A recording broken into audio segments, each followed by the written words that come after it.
Bem-vindos, pessoal. Bem-vindos ao programa. Eu sou seu anfitrião, Danny Haiphong. Estou falando com vocês de Wuxi, na China, e estou aqui com o Coronel Lawrence Wilkerson. É um prazer tê-lo conosco, Coronel Wilkerson. Obrigado por participar do programa novamente. Sei que o senhor está com alguns problemas de conexão à internet, mas, pessoal, tenham paciência e vamos fazer um ótimo programa. Como vai, Coronel? Bom estar com você, Danny. Estou bem.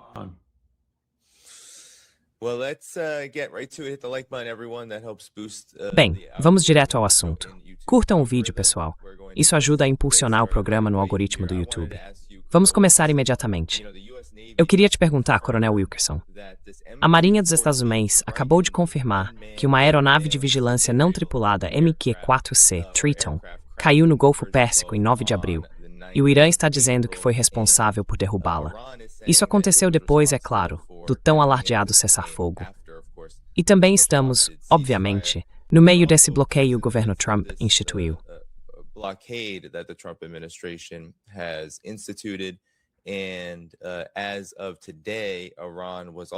E até hoje, o Irã também estava dizendo que seus navios estavam entrando e saindo do Estreito de Hormuz, o principal, porque o bloqueio é, em grande parte, ou pelo menos em grau significativo, para garantir que não haja atracação em portos iranianos. Então, Coronel Wilkerson, esse drone, e eu sei que o senhor tem algum conhecimento sobre drones, está estimado em cerca de 200 milhões de dólares em valor, talvez até 600 milhões. Qual é a sua avaliação sobre o estado atual da guerra e sobre como o desenvolvimento do bloqueio e essa aproximação de uma guerra cinética após o cessar-fogo? Para onde tudo isso está levando?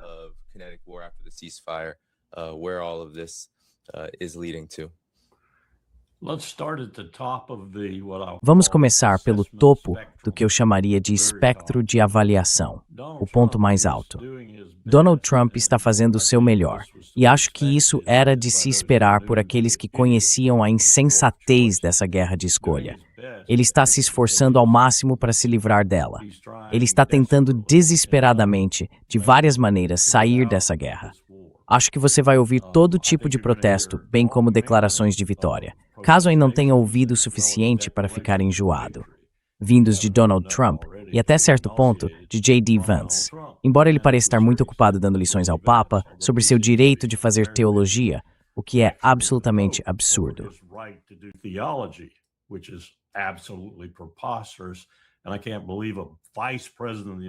Não consigo acreditar que um vice-presidente dos Estados Unidos realmente tenha dito isso para 1 bilhão de pessoas no planeta, quanto mais para o próprio Papa.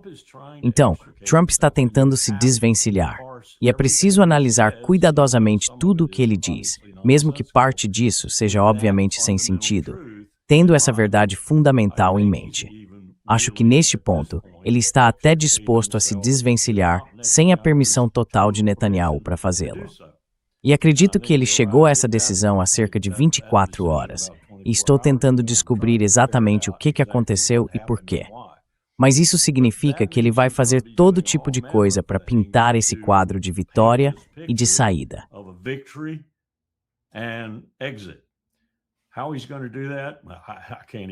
Como ele vai fazer isso, eu nem sei por onde começar a te dizer, mas acho que você vai ouvir isso cada vez mais dele e dos seus capangas na Casa Branca, especialmente Pete Hegseth. Essa é a imagem principal, por assim dizer, eu acho.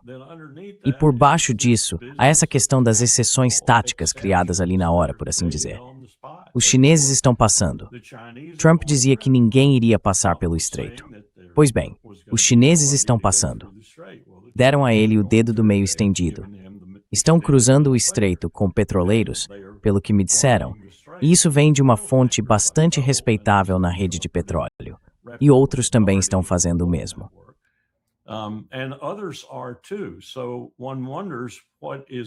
Então a gente se pergunta o que realmente está sendo interrompido no Estreito de Hormuz. Agora sabemos que algumas pessoas já saíram daquela concentração de, o que era mesmo, 3.200 navios que estavam parados no estreito, simplesmente foram embora, porque não podiam mais se dar ao luxo de ficar ali. Para onde estão indo? É um mistério. Talvez para o Bab el-Mandeb. Não sei. Não acho que terão mais sorte por lá. Então ainda temos esse ponto de estrangulamento, que é um ponto de estrangulamento, não por causa do que a Marinha dos Estados Unidos está fazendo, ou do que o Irã está fazendo, exceto indiretamente, ou do que Oman ou qualquer outro poder estatal está fazendo. É por causa da confusão.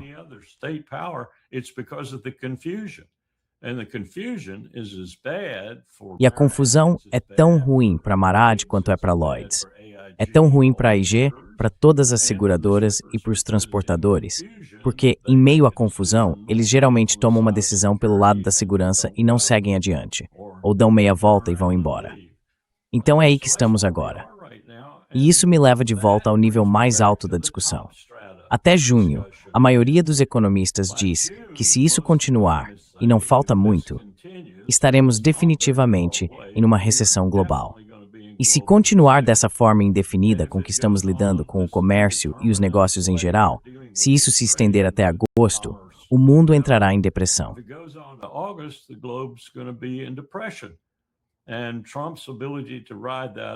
E a capacidade de Trump de resistir a isso, porque ele está sentado sobre um excedente de GNL e petróleo, e a capacidade de Putin de resistir pelo mesmo motivo são irrelevantes, porque o resto do mundo vai entrar em queda livre e em depressão, como eu já indiquei.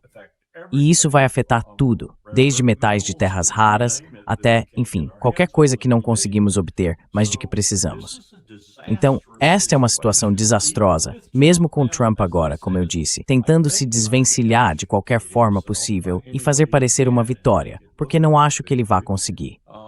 Então, onde estamos? Eu te pergunto, onde estamos, considerando que esse é o panorama do que está acontecendo agora?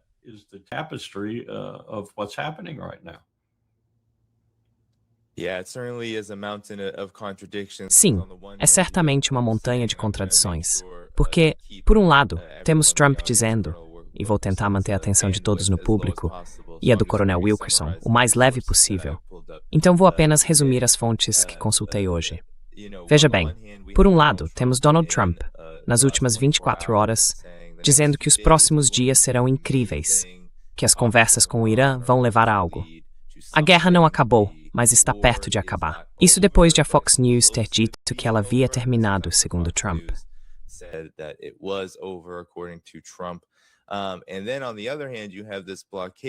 E então, por outro lado, há esse bloqueio, que é uma situação séria no sentido de que, mesmo que não seja 100% eficaz, mesmo que existam muitos desafios que os Estados Unidos enfrentam com ele, está criando uma situação em que o Irã afirma que terá de retaliar, pois considera isso uma violação do cessar-fogo. Isso terá um impacto econômico sobre eles e seus parceiros comerciais. Uma violação dos termos do acordo que haviam estabelecido no período intermediário, antes de um verdadeiro acordo de paz. Então, Coronel Wilkerson, o que o senhor acha dessa contradição? Porque, mais uma vez, você sabe, o Irã também está ameaçando que se os Estados Unidos continuarem a atacar seus portos, ele vai mirar no Estreito de Bab al-Mandeb, no Golfo Pérsico, no território ao redor de Oman, todos os seus portos, e fechá-los. Muito disso tem a ver com os mercados de petróleo e com a tentativa de estabilizá-los. Isso seria um grande desastre para a economia global. Qual é a sua opinião sobre isso? E por que tudo isso está acontecendo agora? Qual é o impulso por trás de tudo isso?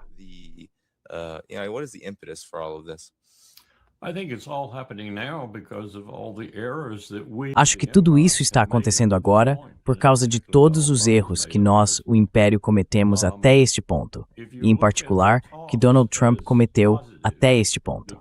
Se você vê as conversas como algo positivo, só porque são conversas, porque é algum tipo de diplomacia, acho que está enganado. Não acho que essas conversas sejam uma forma de diplomacia. Acho que são mais uma tentativa dele de encontrar uma maneira de escapar desta guerra e declarar vitória. Não acho que as conversas vão produzir qualquer resultado.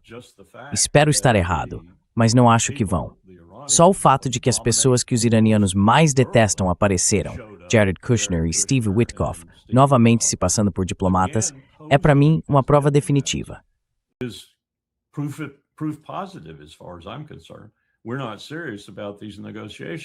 Não estamos levando essas negociações a sério, porque enviamos 2 pessoas com quem os iranianos já disseram que nem querem conversar, nem sequer querem ouvi-las. Mesmo assim, nós as enviamos. Então não acho que essas conversas signifiquem nada além de uma cobertura para, como eu disse, o que Donald Trump está tentando fazer. Se livrar desse conflito sem causar muito dano, político ou de outro tipo, a si mesmo e ao Partido Republicano. Se é que ele ainda está pensando no Partido Republicano neste momento. Então não sei para onde vamos a partir daqui, além de, como você acabou de apontar, um desastre econômico, se ele não fizer isso, seja lá qual for o teatro que ele vai encenar, mais rápido, em vez de mais devagar. E ainda não entendo o que ele está fazendo com as forças que reuniu lá e que até agora mal utilizou.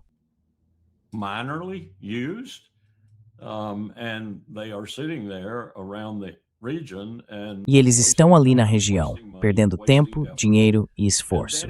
E Danny, não sei se você sabe disso, a NPR fez um programa muito bom sobre isso ontem. Na verdade, eu parei o carro e encostei no acostamento porque também estava usando o celular, mas queria ouvir.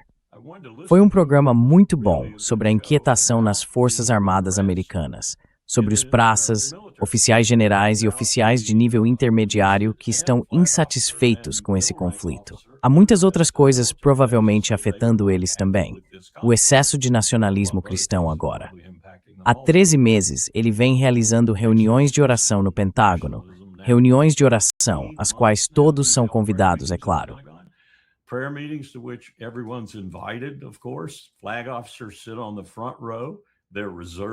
Oficiais generais sentam-se na primeira fila. Esses assentos são reservados para eles. Fico me perguntando o que eles estão observando nessas primeiras filas, assim como fizeram em Quantico, naquela reunião bizarra que tiveram há algum tempo.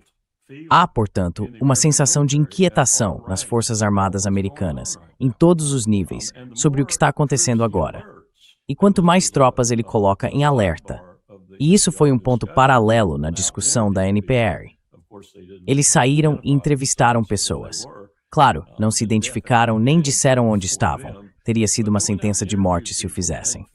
Mas saíram e conversaram com pessoas e descobriram que vários indivíduos estavam tentando, aqui vai um exemplo, o canal de objeção de consciência estava mais cheio do que há anos. Em outras palavras, pessoas, incluindo oficiais, estavam explorando o que seria necessário para deixar o serviço, tornando-se objetores de consciência.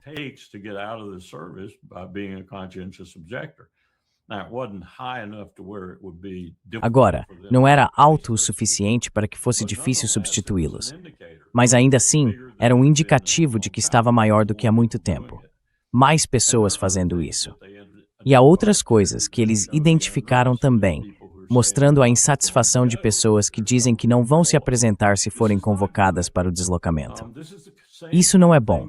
É o mesmo tipo de coisa que temos dito no Fórum da Força Totalmente Voluntária que aconteceria se tivéssemos de mobilizar parcialmente, ou Deus nos livre, totalmente, e implementar o alistamento obrigatório. Nós, os especialistas na Força Totalmente Voluntária, temos acompanhado isso há 25 anos, de forma minuciosa e detalhada nos últimos 15. Achamos que provavelmente 50% do grupo etário de 18 a 24 anos nos Estados Unidos iria para algum lugar, simplesmente obrigatório.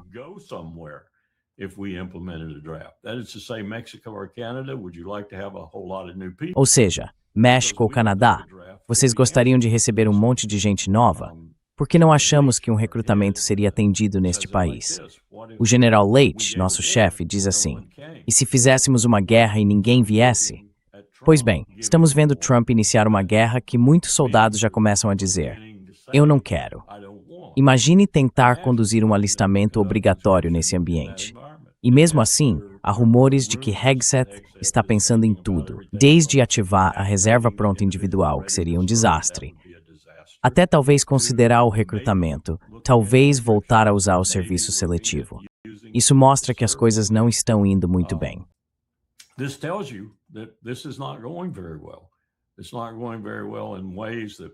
As coisas não estão indo muito bem de maneiras que eles provavelmente nunca imaginaram, porque simplesmente não pensam nessas coisas. Eles são totalmente desprovidos do tipo de conhecimento que alguém deveria ter para ser secretário de defesa, comandante em chefe e conselheiro dessas pessoas. Então acho que estamos em sérios apuros neste país. Não apenas por causa da guerra, mas também pela situação interna que está se desenvolvendo em torno do que acabei de descrever, além de outras coisas como o caso Epstein e semelhantes. Peguei o jornal esta manhã e vi Roukhana e outros, e o que estão fazendo agora para pressionar por artigos de impeachment, mesmo antes das eleições de meio de mandato. Então, estamos muito instáveis neste país neste momento, e essa guerra está nos tornando ainda mais instáveis.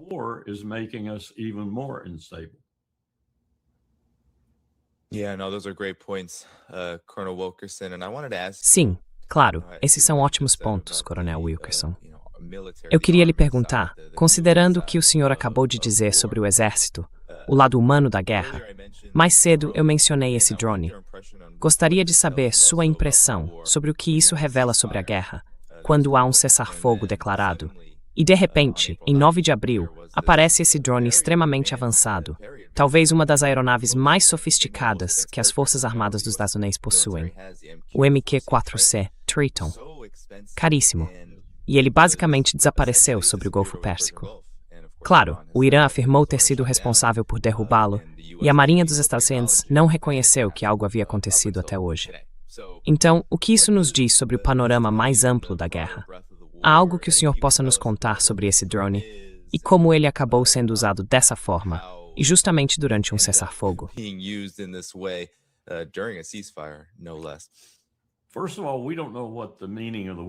Antes de tudo, nós nem sabemos o que a palavra cessar-fogo realmente significa. Acho que aprendemos esse truque com Bibi Netanyahu. Ele não sabe o que isso significa em hebraico, em inglês ou em qualquer outro idioma. Deixe-me dar um pouco de contexto. Meu filho está muito envolvido com os Reapers. Ele já serviu tanto na Força Aérea Ativa quanto na Guarda Aérea Nacional do Tennessee e pilotou drones em ambas. É preciso pilotá-los quando eles matam pessoas para o componente ativo, porque você não pode matar pessoas a menos que seja convocado por serviço ativo. Você não pode disparar munições a menos que esteja em serviço ativo. Uma das coisas que percebi é que meu neto agora está seguindo os passos do pai.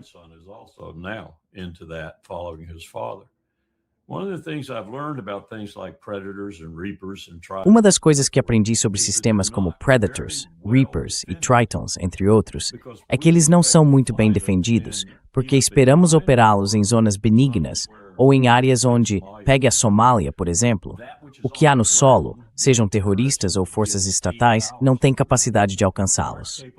Assim, podemos sobrevoar esses territórios e usar todas as suas capacidades. Na verdade, Danny, nós temos agora acordos em todo o mundo. Estou falando de lugares como o aeroporto Charles de Gaulle, em Paris, lugares por toda parte, onde temos autorização e pagamos uma certa taxa para pousar nossos drones nesse aeroporto. Temos instalações ali para manutenção, e em alguns deles, com acordos especiais, temos instalações para armamento.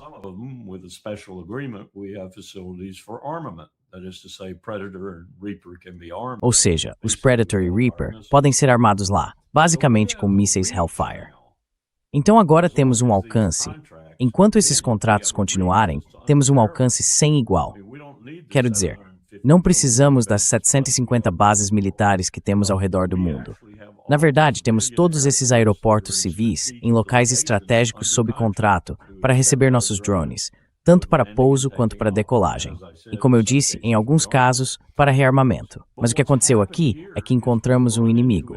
E aqui novamente, o governo Trump, o secretário Hedges, os generais.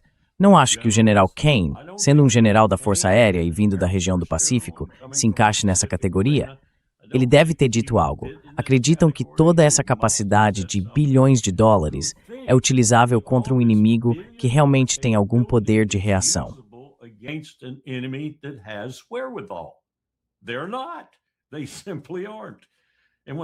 Eles não têm, simplesmente não têm. E quando eu digo meios, quero dizer mísseis que possam subir, alcançá-los e derrubá-los. Há várias entidades neste mundo, fora da China e da Rússia, é claro, que têm essa capacidade, sendo o Irã uma delas. E vimos isso com os Houthis. Tivemos Reapers abatidos pelos Houthis, acho que foram 6 ou 7 no total, que foram realmente derrubados pelos Houthis, o Al-Ansar no Iêmen. Então estamos usando esses, vou usar um termo aqui que me dizem que já não se aplica mais, mas estamos usando forças armadas do terceiro mundo como parâmetro para medir nossa capacidade de empregar esses instrumentos caríssimos.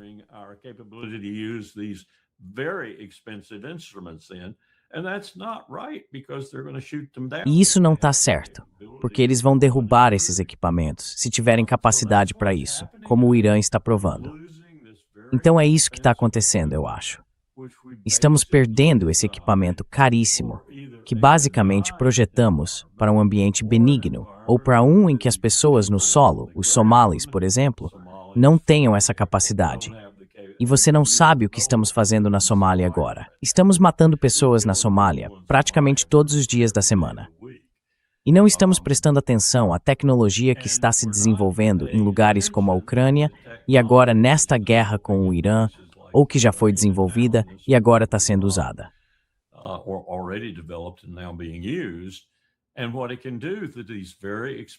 E o que isso pode fazer é nos fornecer esses instrumentos muito caros, aos quais nos acostumamos tanto a usar, e por meio deles, obtemos uma visão completa do solo abaixo, uma imagem muito mais detalhada do que teríamos de outra forma, exceto talvez com alguns dos satélites mais sofisticados que temos, quando estão, você sabe, no modo zoom. E esses são muito estreitos, muito telescópicos. Esses drones veem tudo ao redor, 360 graus. Como meu filho me disse, quando estou pilotando aquele drone, estou realmente vendo mais do que veria na cabine de um avião da Força Aérea. Ele costumava pilotar C-130s. Vejo muito mais daquele drone em todas as direções, para cima, para baixo e ao redor, do que veria na cabine de um avião de verdade. E certamente mais do que veria na cabine de um F-15E, um F-16, um F-22 ou um F-35.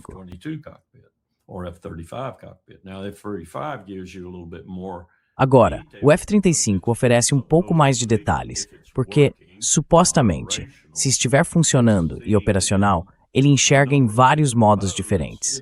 Ele chega a ver o que o drone está vendo, por exemplo, ou o que o radar de vigilância em terra está detectando, porque se estiver conectado a tudo, torna-se um nó interconectado para que a inteligência de campo de batalha seja compartilhada em todo o espectro. Na prática, isso raramente acontece, porque ele mal consegue manter plena capacidade de missão por qualquer período de tempo de voo. Mas é isso que ele deveria fazer. Enfim, tudo isso para dizer que essas coisas realmente não se aplicam a um campo de batalha intenso, onde as pessoas sabem o que estão fazendo, e por isso vão ser abatidas a um grande custo para o Império.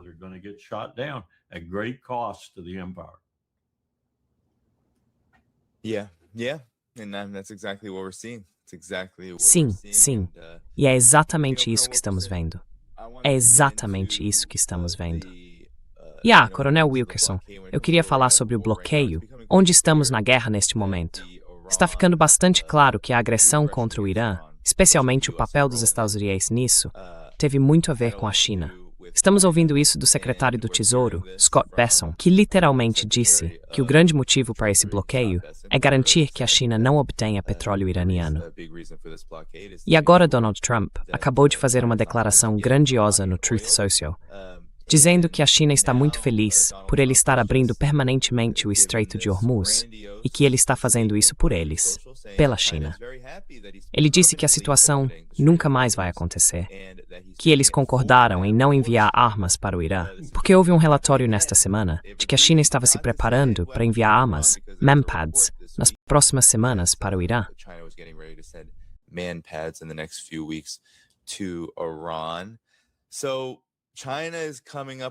Então, a China tem sido muito mencionada ultimamente, e há muitos que acreditam que uma das estratégias, ou pelo menos um dos pontos do enredo, desse bloqueio, nem é sobre o Estreito de Hormuz em si, mas sim sobre interceptar navios que se dirigem à China e tentar cortar o comércio e as rotas marítimas para o país. Qual é a sua avaliação, a sua análise sobre o papel da China nisso tudo?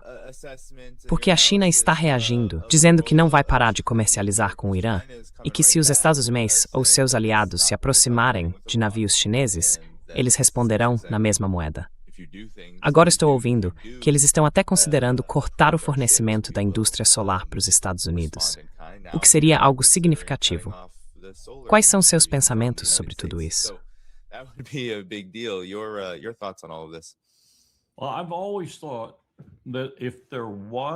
Bem, eu sempre achei que se houvesse um verdadeiro propósito geoestratégico para esse conflito no Irã, e eu não acho nem por um minuto que Donald Trump perceba isso, ele é burro demais.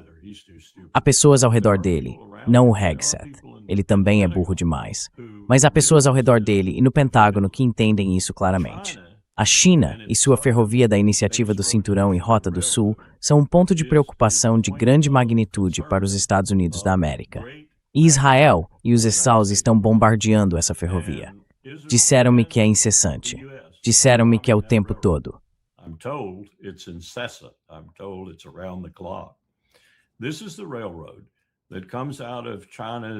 Esta é a ferrovia que sai dos portos do Pacífico da China e percorre toda aquela periferia até a região de Bandar Abbas e Chabahar. Depois sobe pelo Golfo Pérsico como planejado e segue para o Azerbaijão, a Armênia e, por fim, a Geórgia e o Cáucaso em geral. Ela se conecta com as outras 3 ferrovias que atravessam a Rússia e a Ásia Central. Aliás, 2 dessas ferrovias tiveram que parar por causa da guerra na Ucrânia. Isso dá uma ideia do motivo pelo qual Joe Biden queria a guerra na Ucrânia. Não tinha absolutamente nada a ver com a Rússia, porque elas foram interrompidas. Elas deveriam ir até Bremerhaven, Le Havre e outros portos no Atlântico, mas foram praticamente paralisadas.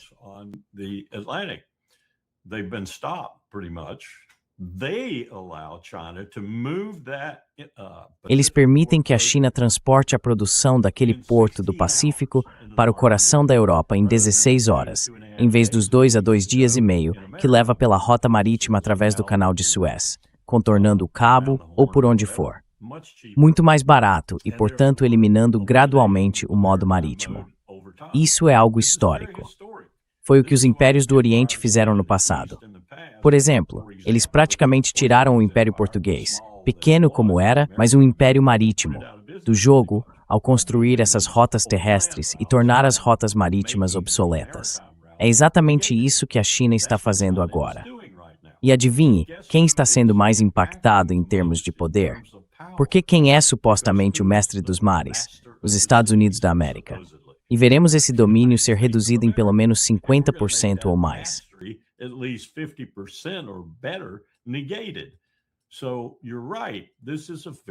Então, você está certo.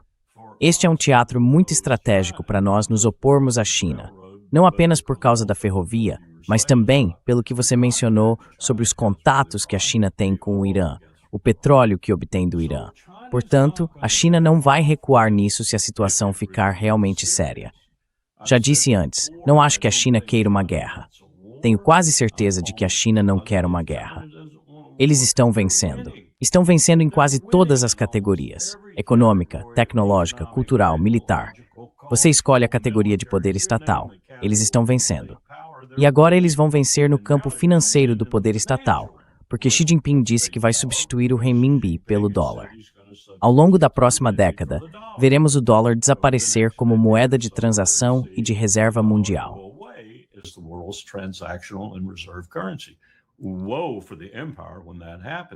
Ai do império quando isso acontecer.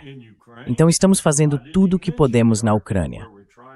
Eu nem mencionei o Ártico, onde estamos tentando manter a China afastada.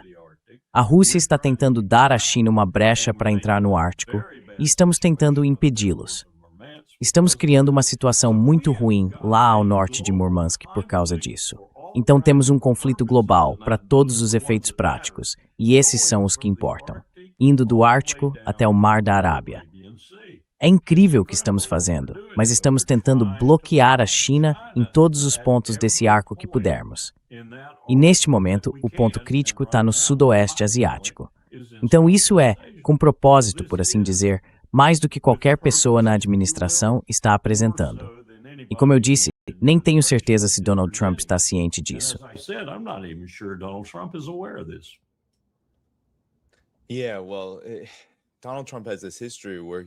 Sim, bem, Donald Trump tem esse histórico em que já teve momentos de incrível hostilidade em relação à China.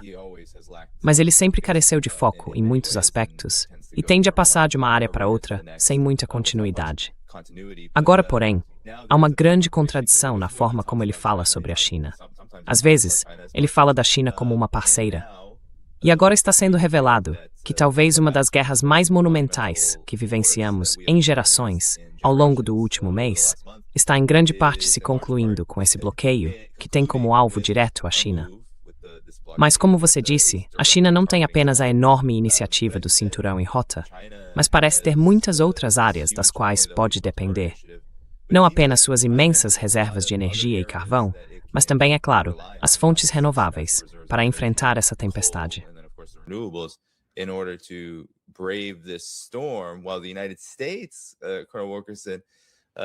Enquanto os Estados Unidos, disse o coronel Wilkerson, precisam torcer para que o dano à economia global que vão causar ao manipular os mercados de petróleo pela força seja de alguma forma sustentável, a curto, médio ou longo prazo. Então fico curioso para saber o que você pensa sobre isso. A Rússia já declarou que vai intervir e ajudar a China com qualquer escassez de petróleo que possa surgir por causa disso. Assim, parece que há uma convergência em torno do Irã, inclusive em relação às possíveis consequências dessa medida econômica agressiva dos Estados Unidos, enquanto os estadunidenses precisam lidar com o fato de se tornarem um pária. Isso não parece muito bom, Coronel Wilkerson. This doesn't look very good, Colonel Wilkerson. Não, não é assim. E a China está tão preocupada com seu petróleo que acabou de se oferecer para ajudar Manila com suas necessidades de petróleo, tentando, é claro, afastar as Filipinas dos Estados Unidos. E eles podem ter sucesso nisso, porque me disseram que o governo filipino disse: venham conversar, porque precisa de petróleo. E você tem razão sobre a Rússia. Se você observar aqueles oleodutos, eles não correm apenas de leste a oeste agora. Eles correm de norte a sul. Então, se Rússia e China forem levadas a essa aliança energética, elas vão conseguir suprir suas necessidades sempre que precisarem.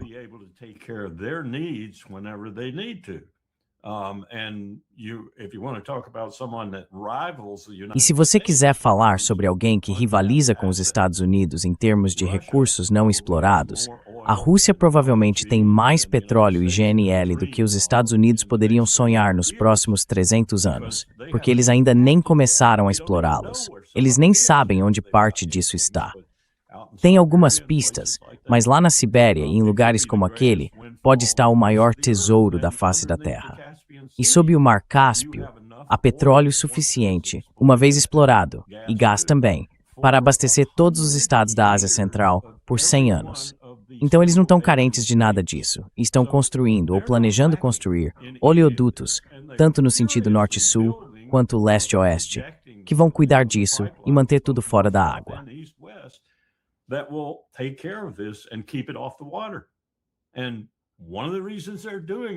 E uma das razões pelas quais eles estão fazendo isso é por causa do que está acontecendo agora no Estreito de Hormuz, assim como com as ferrovias que estão construindo. Então, não acho que a China ou a Rússia estejam preocupadas com essa situação. O que as preocupa, e Xi Jinping já disse isso de forma cautelosa, é um império enlouquecido em seus últimos dias, por assim dizer, bagunçando o mundo de tal maneira que eles tenham que gastar muito dinheiro, tempo e esforço para consertar. É isso que os preocupa. A China não quer uma guerra. Eles estão vencendo. Por que queriam querer uma guerra? Mas se ela acontecer, eles a enfrentarão e nos destruirão, ou destruiremos o planeta inteiro. Porque eu acho que essa guerra, como você sabe, acabará se tornando nuclear.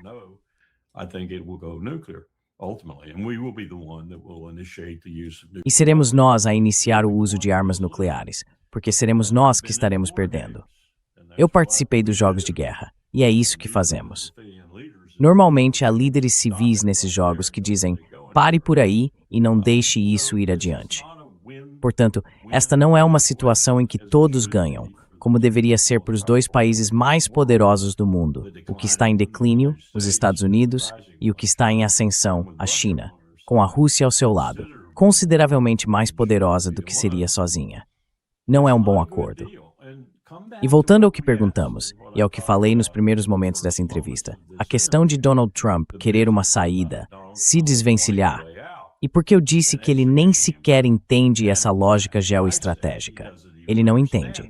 Mas você acha que as forças por trás do trono vão deixar Donald Trump sair dessa guerra?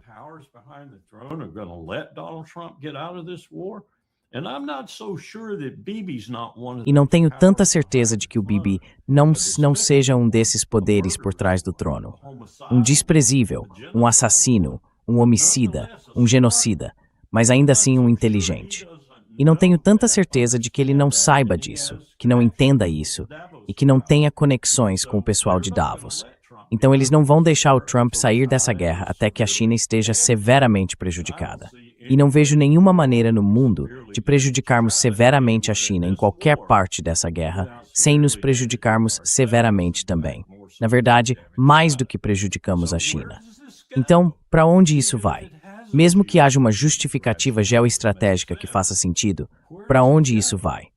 E especialmente com um Trump que quer sair de qualquer jeito que puder e uma declaração de vitória, certo? É um pesadelo, Dani. É um pesadelo. Como diriam os franceses.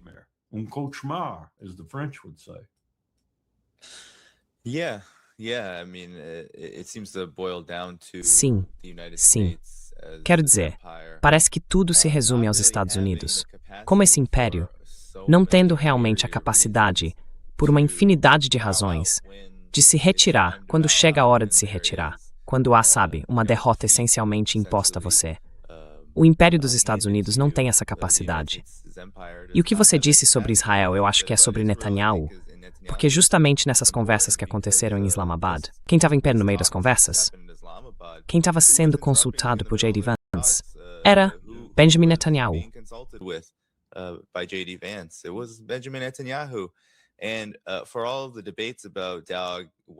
E por mais que se debatam as questões sobre o cachorro balançando o rabo, ou o rabo balançando o cachorro, no fim das contas precisamos não apenas considerar, mas reconhecer o fato de que se Benjamin Netanyahu tem a capacidade de se comunicar com o lado norte-americano durante algumas das conversas mais importantes que ocorreram sobre a guerra em gerações, isso significa que ele tem muito, seja influência, poder, peso político, ou talvez a entidade que ele lidera seja simplesmente tão importante assim.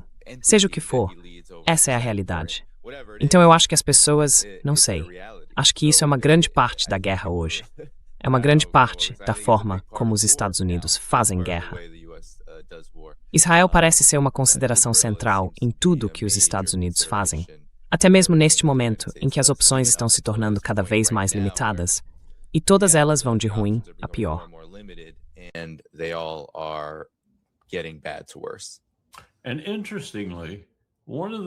E curiosamente, um dos países de poder mediano, se assim quisermos chamar, mas ainda assim um poder, que está preso no meio disso e parece não saber o que fazer, é a Turquia.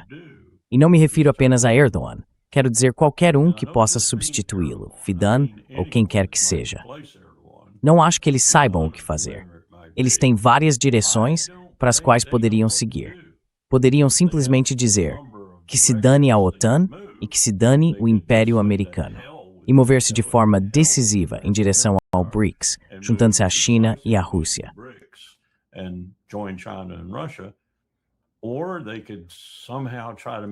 Ou eles poderiam tentar manter uma neutralidade calculada e gradualmente se distanciar da OTAN. Ou, e essa é a opção menos provável, poderiam permanecer na OTAN, ancorando o flanco sul, um flanco que está desmoronando enquanto falamos, e tentar fazer isso funcionar. Mas não acho que essa seja uma opção viável para eles. Então, para onde eles vão? E o caminho que escolherem pode fazer uma grande diferença nessa grande disputa entre o Oriente e o Ocidente. Porque eles são, de certa forma, como sempre foram, você sabe, o Hellesponto, a rota entre a Europa e a Ásia, e assim por diante.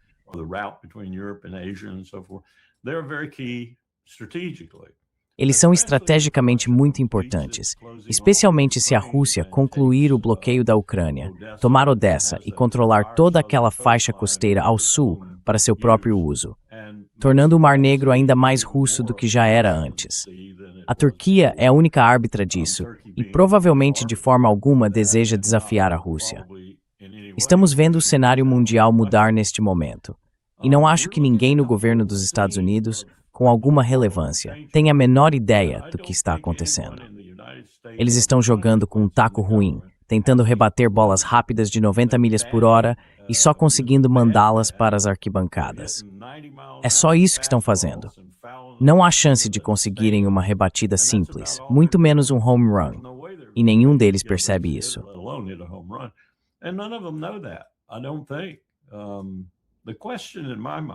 Acho que não.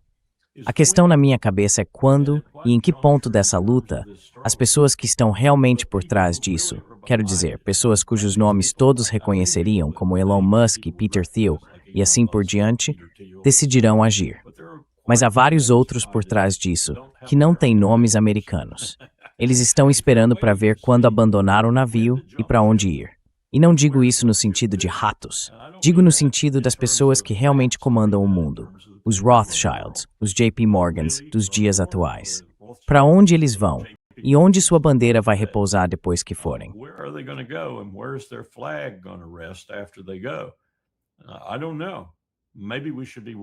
Eu não sei. Talvez devêssemos observar alguns desses israelenses extremamente ricos que estão deixando Israel sem intenção de voltar e ver onde eles fincam sua bandeira com mais destaque. De qualquer forma, vai ser interessante ver como isso se desenrola, ou eles podem simplesmente abandonar o navio e afundar, alguns deles pelo menos. Isso já aconteceu antes, quando tivemos crises como esta, em que o mundo inteiro muda, em que tudo relacionado stepped up our the storth, aus min drishtkme. Pense Espanha, por exemplo. Depois de ser corrompido pelo enesmu, o embatimento essencialmente desapareceu.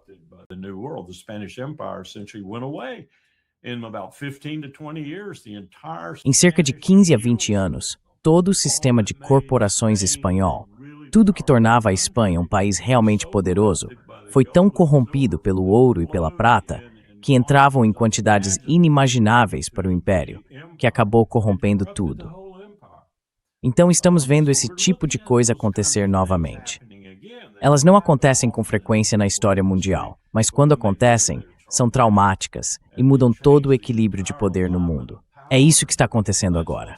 E temos uma administração completamente e totalmente ignorante disso, apenas lá em cima, tentando rebater bolas para fora do campo. Fica a dúvida sobre para onde estamos indo.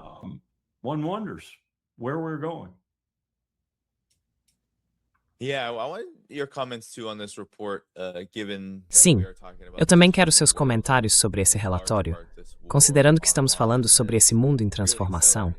E, em grande parte, essa guerra contra o Irã realmente acelerou isso a um grau dramático, que eu acho que muitas pessoas, muitos americanos, ocidentais, ou pessoas que vivem nos chamados países e entidades hostis, não percebem. Acho que eles não entendem o quanto o mundo mudou. Houve um relatório publicado pelo Financial Times dizendo que uma das razões pelas quais o Irã conseguiu ser tão preciso e exato em seus ataques ao longo de 5 ou 6 semanas antes do cessar-fogo foi que eles haviam adquirido um satélite chinês. Esse satélite, o Tianbi, é relativamente novo, foi lançado ao espaço pela China. E, essencialmente, a China estava fornecendo a eles acesso a informações. E, claro, todos os dados de mira que vinham junto. Quero dizer, é um novo mundo, Coronel Wilkerson. Sabe, é difícil verificar a precisão dos relatórios que a China tem. Você quer dizer, mais ou menos como o que estávamos fazendo pelos ucranianos em relação aos russos?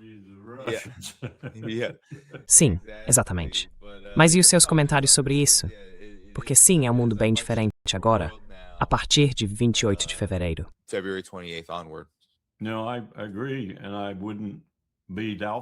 Não, eu concordo, e não duvido nem um pouco disso, que os chineses tenham dado aos iranianos alguma capacidade de satélite que torna o que está acontecendo ainda mais letal do que seria de outra forma.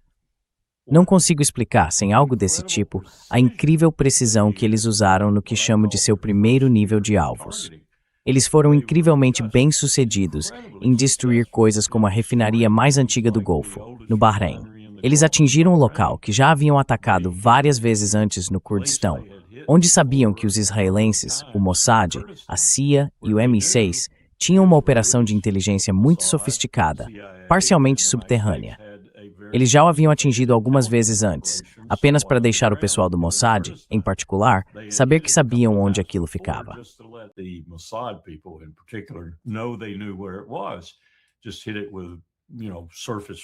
Eles apenas atingiam o local com, você sabe, foguetes de superfície que na verdade não faziam nada à instalação subterrânea, nem às pessoas, mas servia para avisar que sabiam onde ela ficava. Bem, desta vez eles destruíram aquele negócio. E têm feito isso sistematicamente por toda a região. Disseram-me, e acredito com grande confiança, que há um segundo e um terceiro nível de alvos. E você acabou de mencionar algo, talvez o fornecimento do satélite pelos chineses, que acredito seria muito importante para esse tipo de ataque e para a precisão dele.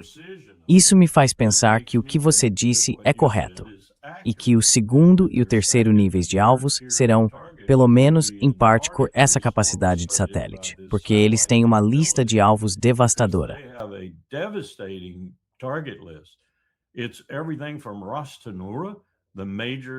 É tudo de Ras Tanura, o principal porto saudita, exceto Yanbu, acho, subindo a costa, onde há uma concentração de cerca de 7% do petróleo mundial, parte do seu melhor petróleo, o leve e doce, do tipo que costumava vir da Líbia. Você atinge esses alvos, e outros na Arábia Saudita, Catar, Bahrein, Emirados Árabes Unidos. Talvez elimine completamente a Udeid, junto com as aeronaves dos Estados Unidos que estiverem lá, se não estiverem voando. E atinge os outros alvos que, pelo que entendo, estão nesse mesmo nível, o que basicamente inclui eliminar Israel, simplesmente eliminar Israel sem uma arma nuclear. Eliminar Israel.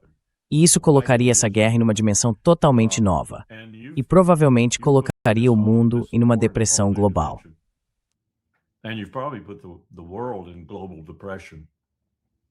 Sim, Sim, acho que esse é um dos motivos pelos quais os iranianos estão muito relutantes em executar esse nível de ataque.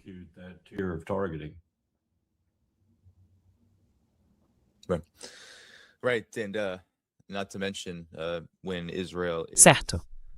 E sem mencionar que quando Israel é o alvo de uma quantidade massiva, sabe, simplesmente inacreditável de danos que o Irã poderia causar, é preciso considerar que o povo palestino está bem em cima disso. Quando se trata de Israel, essa é a realidade de uma colônia de colonos. Mas Coronel Wilkerson, eu estava pensando sobre isso hoje enquanto analisava a situação de guerra no mundo e queria saber o que o senhor acha dessa ideia. Porque muitas pessoas... Quer dizer, isso já aconteceu 2 vezes, em que o Irã foi atacado, e depois houve uma fase bastante significativa de guerra ativa, e então um cessar-fogo, ou pelo menos um chamado cessar-fogo, talvez um cessar-fogo falso. E as pessoas que assistem a este programa podem ficar irritadas, ou já ficaram irritadas com isso.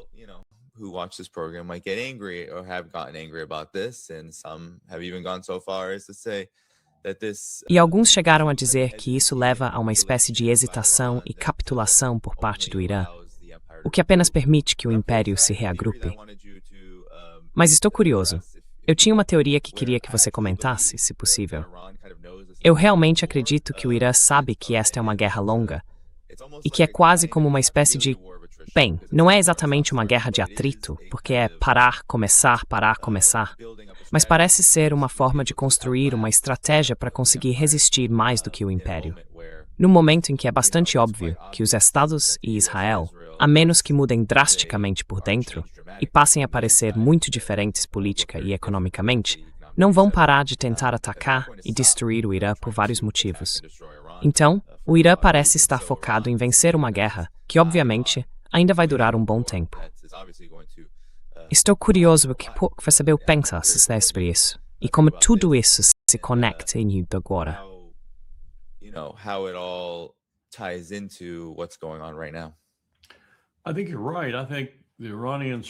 Acho que você está certo. Acho que os iranianos são inteligentes demais para buscar apenas um resultado. Acho que o Haaretz estava absolutamente certo há alguns dias, talvez uma semana e meia atrás, quando publicou uma manchete que dizia: o Irã, para vencer, não pode perder. Os Estados Unidos, o Império, para vencer, precisam de uma vitória espetacular. Bem, Não vai haver nenhuma vitória espetacular. Não importa como Donald Trump use suas técnicas de propaganda para tentar fazer parecer que sim. Então, o Irã já venceu. Agora em uma guerra incrivelmente assimétrica, como a da Ucrânia, mas eu diria ainda mais dramaticamente do que a da Ucrânia, ficou provado o quão obsoleto o exército dos Estados Unidos realmente é, no mar, no ar, em terra. E digo isso com grande relutância, porque fiz parte dele por uma geração. Mas acho que eles provaram o quão obsoletos nós somos.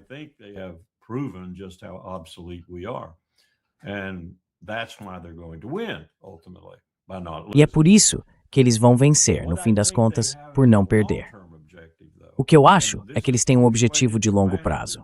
E isso fica dramaticamente evidenciado pelo fato, como você sabe, Ted Postol apontou, e acho que com razão, de que eles poderiam construir uma arma nuclear a qualquer momento. E isso é realmente arriscado, na minha opinião, porque se o fizerem e Israel descobrir, fico me perguntando o que Bibi Netanyahu vai fazer, porque isso o impede completamente de fazer o que ele realmente quer, que é criar caos, ou caos total, no Irã. Se eles tiverem uma arma nuclear, esse caos total poderia de repente explodir e destruir Israel, porque algumas armas nucleares sobre Israel o destruiriam. Você poderia atingir o Irã com 50 armas nucleares, e ele ainda continuaria existindo depois. O mesmo não se pode dizer de Israel.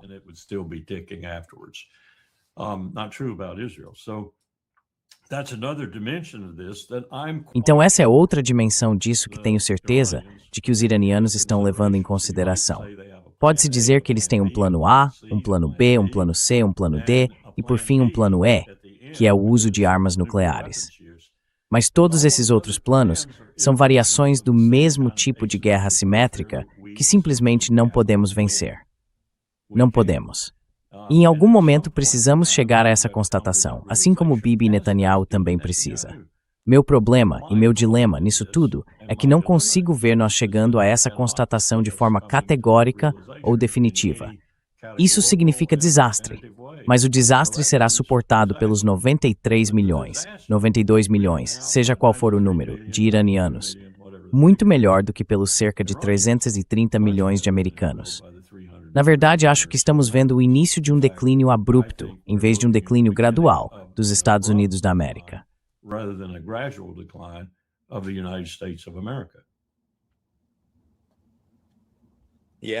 Sim, não, quero dizer, esse parece ser o plano. Você viu o artigo no The Guardian esta manhã? Eu li rapidamente. Ela diz que acabou.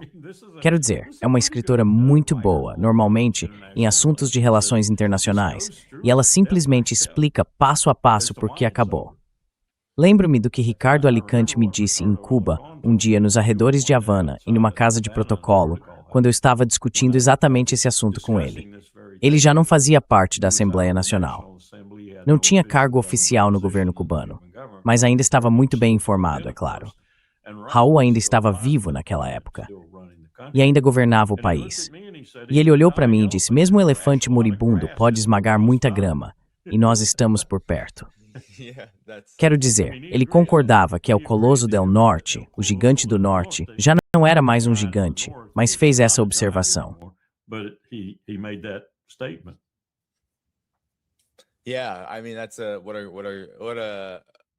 Sim, quero dizer, isso é o que são, eu acho uma metáfora apropriada, sabe? Enquanto entramos talvez nos últimos 2 ou 3 minutos aqui, Coronel Wilkerson. O Império parece estar se debatendo enquanto cai. E acho que isso levanta também a questão do que você costuma colocar quando conversamos, e sei que você menciona isso em outros programas também, em que parece que os Estados Unidos, em cada guerra em que se envolvem, acabam com opções limitadas. Mesmo quando há sucesso, como na Venezuela, ainda existem limitações bastante marcantes, mesmo em uma situação como essa, em que Trump pode declarar uma espécie de vitória. Trump can declare a kind of victory with Iran, though, and then Ukraine. Com o Irã e depois a Ucrânia acontecendo ao mesmo tempo. Essas são guerras que impõem limitações incríveis. Parece que o que está realmente acontecendo é que os verdadeiros governantes do Império dos Estados Unidos estão lidando com isso de uma forma muito imprudente, explosiva e violenta, a ponto de poder levar a desastres massivos. Ao mesmo tempo, porém, isso também está levando a uma grande mudança. Parece uma corrida de uma boa parte da população humana para tentar construir algo a partir disso que possa sobreviver e sustentar as calamidades, conflitos e crises que estão ocorrendo. E é claro, as que ainda virão.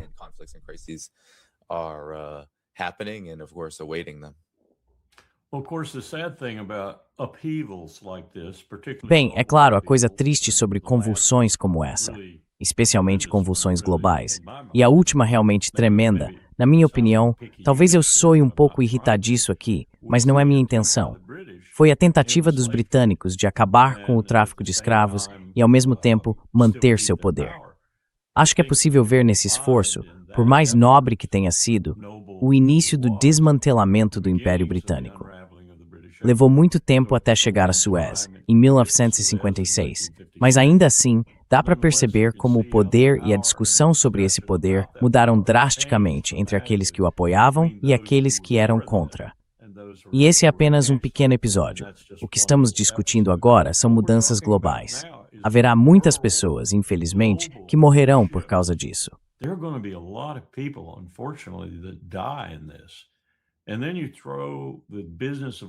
E então, você acrescenta a questão das mudanças climáticas, que todas as nossas análises no grupo de trabalho sobre clima e segurança, em sua maioria pessoas do Departamento de Defesa e do Departamento de Energia, demonstram. E você diz, certo, 2050 ou 2060 é quando realmente começaremos a sentir o impacto mortal das mudanças climáticas, incluindo o calor matando pessoas em todo o mundo, especialmente no sul global. E você observa o quão pouco estamos fazendo para combater isso agora, tentando nos antecipar, e diz, combine isso com essa mudança de poder, e teremos muitas pessoas sofrendo.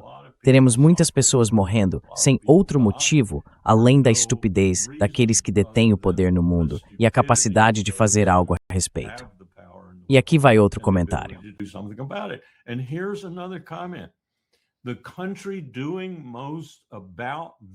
O país que mais está fazendo a respeito desse problema imensamente existencial não é os Estados Unidos, é a China.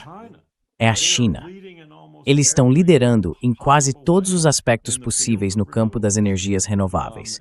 E estamos enfraquecendo isso de certa forma pelo fato de sermos tão comercial e politicamente contrários ao que eles estão fazendo, porque vemos isso como uma ameaça para nós. Agora, a maneira de lidar com isso teria sido acomodá-los, trabalhar junto com eles. E como fez meu presidente George W. Bush, embora eu raramente diga coisas positivas, ele entendeu que se você não conseguia vencer a China tendo o capitalismo como ferramenta, então por que estava nessa disputa? Era preciso se posicionar. Você não os enfrentava, não começava uma guerra com eles. Era preciso se posicionar e ser reconhecido no mundo que você havia criado. E era preciso ser melhor do que eles.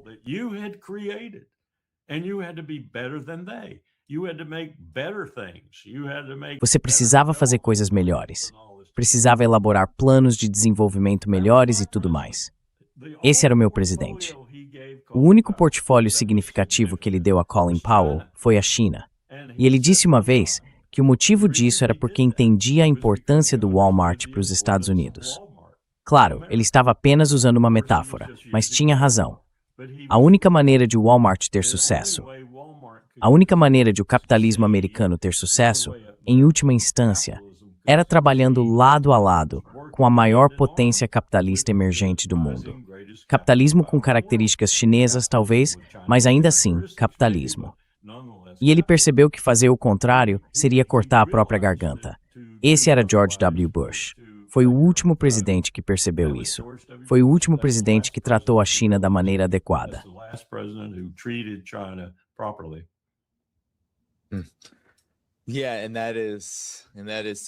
Sim, e isso é algo crítico a se dizer. Como você mencionou, mostra o quanto o mundo mudou e o quão fundo o império desceu na toca do coelho belicista, quando aquele que muitos consideram o rosto presidencial da guerra ao terror, e todas aquelas guerras que, de muitas maneiras, levaram a essa situação de guerra com o Irã, ainda lidava com as coisas de forma diferente. Mas, ainda assim, havia muito em jogo, e isso vale também para a Rússia. Claro, em ambos os casos, houve episódios de hostilidade, porque essa é uma história longa. Mas, mesmo assim, era uma época muito diferente ao lidar com essas duas potências em ascensão.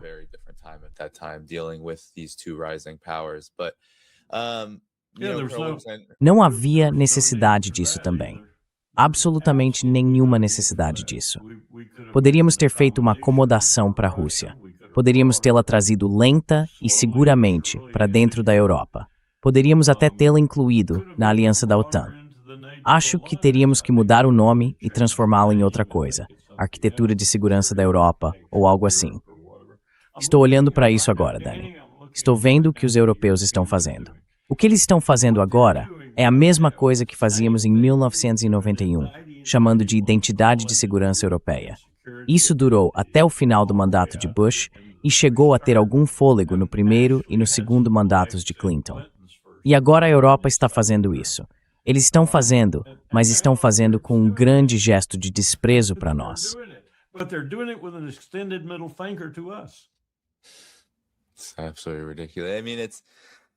É absolutamente ridículo. Quero dizer, é absolutamente incrível. Bem, para encerrar, pessoal, estou na China agora, amanhã, na verdade, ou hoje. Hoje é amanhã, hoje. Vou entrevistar Zhang Weiwei, um acadêmico chinês muito renomado. Já o tive no programa antes e espero fazer isso ao vivo. Aqui é meia-noite agora. E farei a entrevista às 9h30, horário de Pequim, o que seria 9h30 da noite no horário do leste dos Estados Unidos. Se por algum motivo não acontecer ao vivo, terei uma gravação. Só queria avisar vocês disso. Estou aqui agora.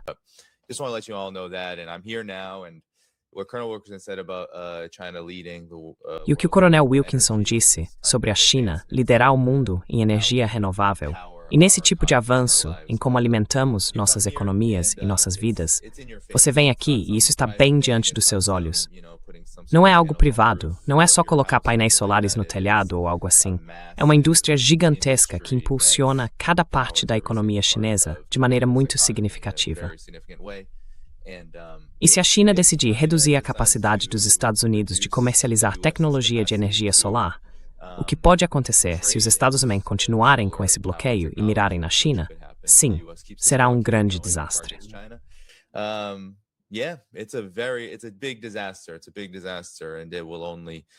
É um grande desastre. E isso só vai levar a mais catástrofes que os Estados Unidos estão colocando aos próprios pés. É algo para todos observarem. Mas eu só queria fazer esse comentário. E Coronel Wilkinson, se o senhor tiver alguma consideração final, quero agradecer por ter vindo.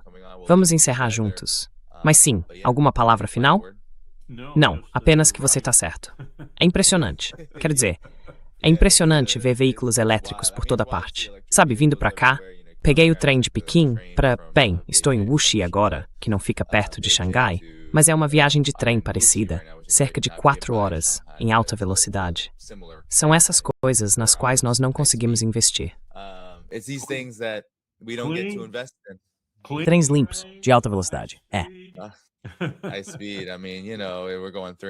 Quer dizer, sabe, estamos indo a 350 km por hora. É super limpo, barato, sabe?